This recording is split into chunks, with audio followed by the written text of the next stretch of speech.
Sorry, my fingers hit the button. So this is part 2. I'll take the meter, flip it over to DC now. Okay.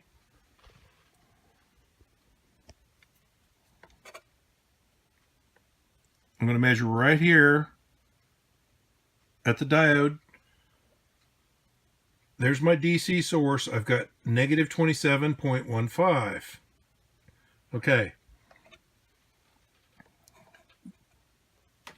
I'm going to use my insulated stick so I don't knock the shit out of myself. I'm going to go right here. So it's flowing across right here to this trim pot right here. I'm going from the trim pot to the center leg of the trim pot down to this yellow wire, which is going to go over to right here, which is the center point of my 220Ks. There's no tubes in here, so the voltage can't go any further. Doesn't matter if I take a reading down here on these 9-pin 6 CM6 tubes, because there's no power tube in there. I'm just trying to show that you'll be able to read voltage through that trim pot if this circuit is working correctly. Now, bear in mind again on Jimmy's, this resistor is ahead of this trim pot, and the trim pot is the last thing before it goes to ground. Right up here is my ground wire right there, going to ground. So right now I'm at the center point on this trim pot right here. And the center point on this trim pot, I'm going to read DC voltage. It's going to be less than my 27.21 because I went through half of the winding of this trim pot right here. So I'm going to read it on the yellow wire right there. Midway, now I'm down to negative 16.56. So that's the midway on that trim pot. Now if I come back to this trim pot, you can see it's in the center position. Take my insulated stick here so I don't knock the fuck out of myself. I'm going to roll it all the way to the right.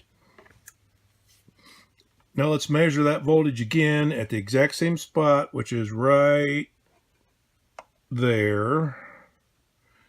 And you can see my voltage has now changed to negative 9.7. So if I go in that direction, I have less voltage than I had at the center. Now I'm going to come back.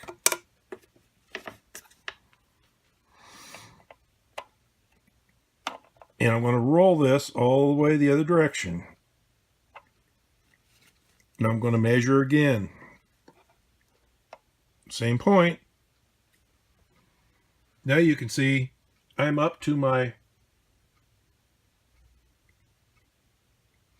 negative 27.17. Before I had 0.21. Very little difference right there. Basically, it's the same exact voltage as what I have if I'm on this side right over here. So that shows your full range of voltage that you can get from that trim pot. Once that trim pot varies the voltage for your bias, you'll have your bias now at this junction point, and then it will go to your power tubes on your EL34s. It's going to go to the grid pin 5, which is this one, or this one, depending on which power tube you've got. Same thing for me, but pin configuration is a little bit different because these are 9-pin 6CM6s. So there you kind of have it. That's what you need to troubleshoot for. If you can get to that point, you've got your bias solved. At some point, when Jimmy's turning this, it's not changing for him at all at this point or at this point, or correspondingly at the, if there was something that he could measure to. There's no load, so it doesn't matter if these two resistors are here because there is no load there at the other end. There's not going to be, you're not going to be able to read voltage. It's going just to an isolated pin down here. You can't read voltage if there isn't load on there, so that's why you can't read anything beyond that point.